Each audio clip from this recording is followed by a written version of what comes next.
Hello, good morning. It's Tuesday, March the 25th. My name's Sam Coates of Sky News. And I'm Anne McElvoy from Politico. Welcome to Politics at Sam and Anne's, the podcast that gives you everything about the day ahead in British politics you need to know in under 20 minutes. And because it's Tuesday, we always start with a polling update. The YouGov Sky Times weekly polling is showing a little bit of noise. There's a little bit of movement, all within the margin of error. Labour still out in front on 23, but that's down 3 on the week. Conservatives on 22, Reform on 22. They're also down to Lib Dems on 16, Greens on 10. Let's see whether there's any kind of trend. At the moment, it could just be the normal noise that you get with weekly polling. And of course, there's no election in sight. So in many ways, it doesn't matter. But the parties still look very closely at our weekly poll. Now, Anne, before we get on to the most important subjects of the day, there is something I'm interested in your verdict on, because two stories tied themselves together in my mind this week. And it's a bad week for that to happen. Now, the first was rumbling over the weekend and has sludged into this morning. And that's about Rachel Reeves. She took freebie tickets to a Sabrina Carpenter gig this month with a family member. She's pleaded security and the tickets not having commercial value and all of that. The second is an intriguing Time story, which has not been denied, that Angela Rayner, Deputy Prime Minister, asked whether, as part of a work trip to Ethiopia in February, whether she could go on private safari, and was promptly told by officials that wasn't the done thing. Anne, how important does this matter? So I'm the fun police this morning. Well, they're trivial one by one, aren't they? But they do add up to an impression that senior government figures are somewhat on the lookout for freebies. And that does jar against the backdrop when we're talking every day about cuts and sacrifices, certainly within the departments, and also that people are feeling themselves in their lives. I felt a bit sorry for Angela Rayner on one point, Sam. In the end, she was asking advice on something. She didn't take something and then afterwards make excuses. So we might be going a bit roundhead on that. I suppose if she was asking for it as part of her visit to Ethiopia, that's probably a rather unwise call. But, I think when a minister asks officials for advice, I think that's all right. It's when things have happened and excuses made afterwards. And then on Rachel Reeves, well, you just come back to that explanation that she gave, that if she's ever going to go out with her children to do something, the kind of concert we're pressured to do by our children, and then she has to take a ticket that with sort of security, is she ever going to be able to go out again? You're always the more charitable one of the pair of us. This is true. When it comes to Rachel Reeves, you say, well, she could never go out again. To me, there is always an option. There is always an option. You can find out the cost of the ticket. And she says that wasn't possible. But to be honest, you can Google how much a ticket in a box to a Sabrina Carpenter concert costs. And then you can offer the company that gave you the ticket the cash value, and they would accept it. I have done this myself. I don't take freebies from music companies, but I have, I asked how much is a ticket worth and offered to pay it back and not accepted it if that doesn't work, right? Or if the company really won't accept it, make a cash equivalent donation to charity and put that in your register of interest. Then, but that's quite complicated, right? I think by then yes, but you've opened up loads of things. Anyway, the Chancellor at the moment is keener on saving money than on spending money. And then when it comes to Angela Rayner, I think you're right. She only asked for advice. This advice has leaked. The Times says it's got two sources. Two people were piqued by this. I think it all comes down again to whether or not there's any kind of pattern of behaviour. It's interesting that Angela Rayner has also now got has moved into Admiralty House. She's now got one of those grace and favour apartments. I think there will be people. I know that there are people in government looking with one arched eyebrow at exactly what entitlements ministers, including her and particularly her, are taking. So the question is there a pattern that can ever be established in future by what she does? So it's dangerous territory, I would venture, and it's certainly justifiable reporting all the way along, in the context that this was one of the great big first disasters that this government had. freebies, that is. Ministerial listeners, Sam is not going to let you away with anything. It's going to be a lot of nights in with a Scrabble board if Mr. Coates has his way. Or just pay for it. Just pay for it. Find the value and then write the check. It's not that hard. I'm just saying there are other options. Right, let's move on to arguably the most substantive story of the morning. There's big news overnight from the Trump administration, and it's not the thing that's leading all the bulletins. It's not the absolutely delicious story about how the Trump administration apparently included in a group signal chat a Atlantic journalist when they were discussing exactly the details of a bombing raid against the Houthis in Yemen. Apparently, JD Vance weighing in on this group chat. Often against Europe, and incredible. But that's not the story I want to focus on. It's the one that has a direct effect on our economy, arguably a bigger direct effect on our economy than anything that's going to be said in the spring statement on Wednesday. And that is, we know next week, on April the 2nd, on Wednesday, Donald Trump has called it Liberation Day, because that's the day he's due to introduce tariffs on imports from all around the world. Now, there's been a huge diplomatic effort to stop that happening, on them being applied to British goods and other goods. But details of what he might do have been incredibly thin on the ground until last night. Right, there was an event and Donald Trump started spelling out in much more detail what might happen, and this matters enormously. Right, so Trump said last night that next week he would announce tariffs on car imports, right? That's point one. Then he also said that there would be sector-specific tariffs on lumber and semiconductors, but he said that would be down the road. Now, we didn't get any more details, he didn't elaborate, but that separates those two out. At a different event on Monday, Donald Trump said that his threat to impose duties on pharmaceutical drugs would come in the very near future. So we don't know whether that is part of next Wednesday's package, but that's on the table at the moment. But the thing that I think will have got Peter Mandelson and Johnny Reynolds' ears pricked up is that he said that the tariff rollout next Wednesday would focus on reciprocal duties on a country-by-country basis. And he said, I may give a lot of countries breaks. So possible exemptions or reductions now very much seem to be on the table. That's a change of tone from what we had before.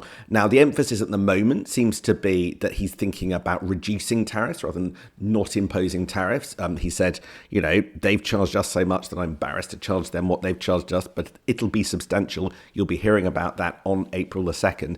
But nevertheless, any kind of variation from blanket global tariffs on key industries will be massively welcome and mean that there's all to play for in the diplomatic game.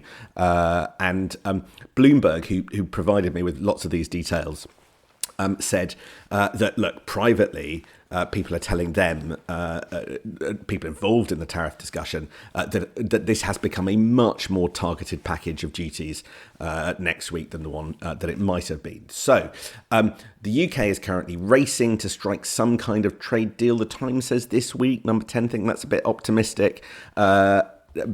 In order to try and ameliorate or avoid everything that's coming next week. But this is the biggest economic story that's about to sort of hit us. Andrew Bailey, the governor of the Bank of England, made that pretty clear in a speech yesterday. But all of a sudden, there might be the grounds for a deal. That would be a huge moment, wouldn't it? I think that would really change a lot of the prism on tariffs from the UK's point of view. Of course, theoretically, we're good old free traders, but if we're getting an advantage from it by being able to do a deal with Donald Trump when other European powers, I've been in Germany this week, they're extremely concerned about it, of course, and particularly the effect here on the car industry, which is, so to speak, the motor, or has been the motor of the German economy to a large extent. We would be getting into it's almost too good to be true sort of feeling, isn't it, around this.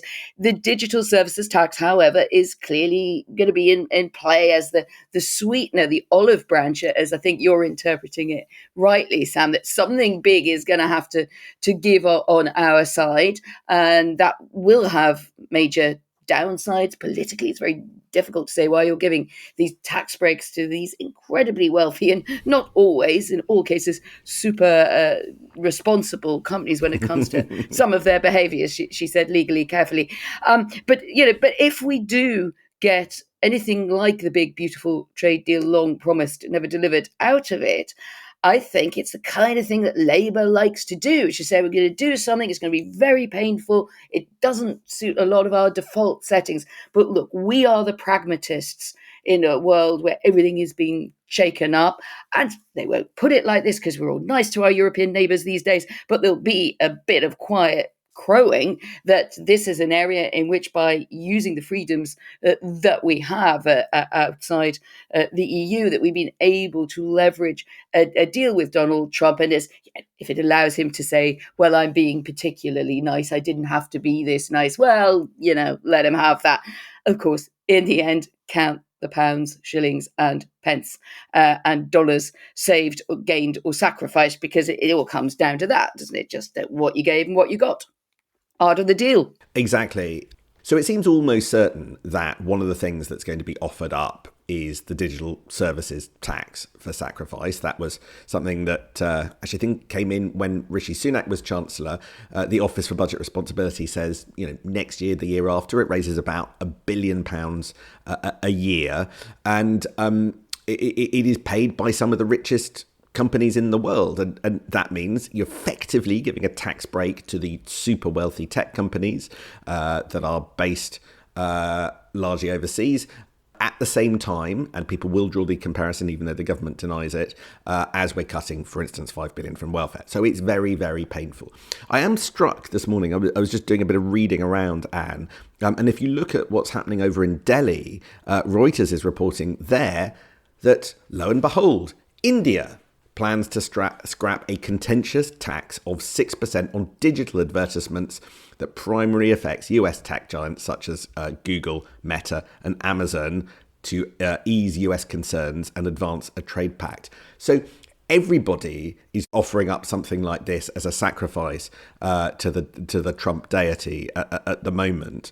I suppose there are two questions. Are the trade-offs worth it? And I think that's will be a very real and live question. And ultimately, does Trump do what we want? It's so unpredictable at the moment that you couldn't be certain either way. And also, the tariff piece of the jigsaw puzzle is nevertheless just one part of the diplomatic kind of ball game at the moment, because you have to look at the relationship with Trump in the round at a point where what's going on in Ukraine is very movable. You had those talks in Saudi concluding overnight with no announcement of an agreement, although positive noises coming out of the White House about what might happen with Ukraine. And we just don't know. And Trump being capricious, he can turn on you or lean into you at a second's notice. And so you can offer all these things up in the world, but in 6 months' time, you might find the diplomatic backdrop incredibly different. I think it's also quite intriguing against the backdrop of the spring statement, the mood around that, as you're suggesting there.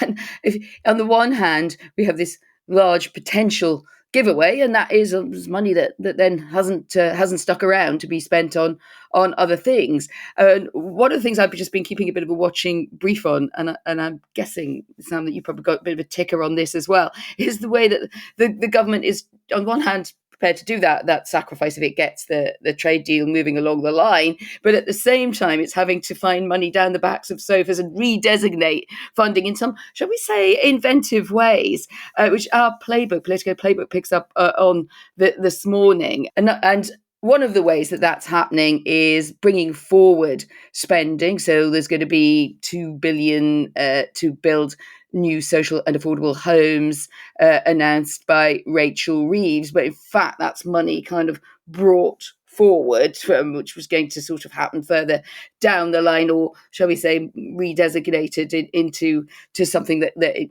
sounds like it's there as a bit of a sweetener to calm everybody down before the spring statement.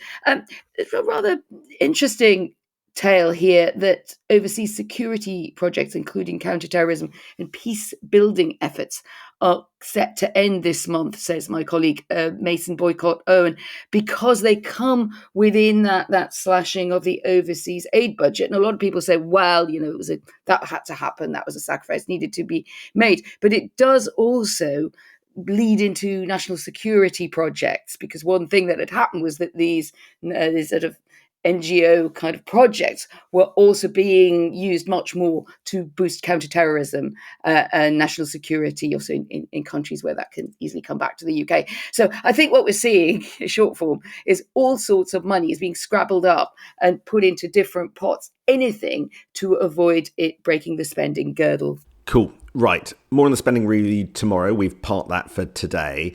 But I want to hop into a completely different subject. This is something of a gear change, but I'm unapologetic of it because it's really important. Because there are two big stories this week connected with how the state can care for people.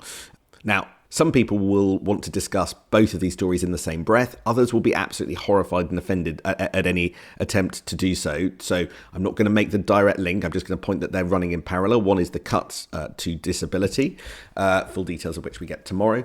But the other is the ongoing discussions in a committee in the House of Commons about the end-of-life bill for the terminally ill. Now, this has been rumbling through committee. It points a little bit controversially, but it hasn't got a huge amount of attention. And they're going to be discussing, the committee meets this afternoon. It's one of the last meetings of the committee stage. And there's a massive, massive change, Anne. And I think this is very significant. Kim Leadbeater herself has put forward an amendment which says that the provisions in the bill will not come into force, not for 2 years after the bill has been passed, but for 4 years. In other words, at the point that this bill finally gets through the Commons, gets through the Lords and gets through the Commons again, and gets royal assent, which will probably be the end of the year if it keeps going, at that point, there will be a further 4 years to work out exactly how this bill is put into force and the provisions are enacted. Now, that seems to me fairly critical because it means that it will take us to the other side of a general election, raising big questions about what all the parties say in their manifestos. Do they just say, look, it was a free vote and we're going to go along with it? Do they not? Team Leadbeater explains why they've done this. They say, look, we've got a bill that contains extra safeguards. There is now this judge-led voluntary assisted dying commission and multidisciplinary panels to look at every application. We've talked about those before. That's quite controversial. But all of that architecture will take longer to set up. It's not a target, the 4 years. It's a backstop. And she hopes that it can be delivered sooner than that. But it's more important, she thinks, to do things right than to do them quickly. But I think the sort of pushing this off even further potentially creates new political complications for all of the parties, and as well as upsetting those that want to see this bill introduced, notably the terminally ill at the moment, who may now not live to see the provisions in it.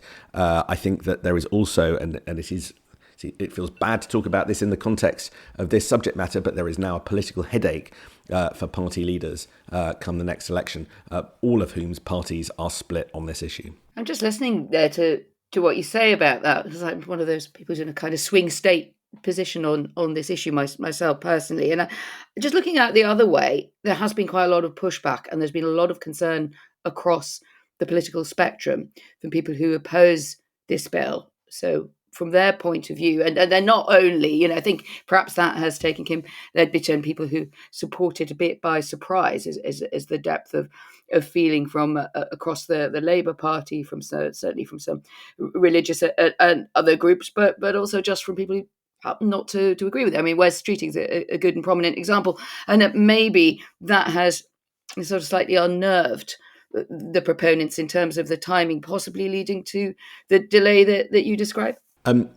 I think they would insist not, Team Leadbeater, that there have been stories about MPs swapping sides. MPs have voted for this, now being prepared to vote against. The truth is, we simply don't know really genuinely where MPs are going to land on this. But the bill coming out of committee is different to the bill coming in. And so the facts have changed. So there is no certainty in either direction. But it's such an important issue that it does merit close attention. But you may have heard the alarm. Our time is up. We will be back tomorrow. It's the spring statement tomorrow. The Times says that she might have to fill closer to 15 billion rather than 10 billion pounds of black coal. We'll see whether that's right. But it's Rachel Reeves' big day, so we look forward to discussing that in the morning. We love us a big day, don't we, at Westminster? We certainly do. See you tomorrow. Spring statement, yay. See you then. The world is becoming increasingly complex and volatile. How can we make sense of it all? I'm Richard Engel. And I'm Yalda Hakim. And we present Sky News' latest podcast, The World. Each week, we'll cut through the noise to guide you through the week's global events and explain to you why what happens out there matters to you wherever you are. We're on the ground in some of the world's toughest places. Listen now to The World with Richard Engel and me, Yalda Hakim, wherever you get your podcasts.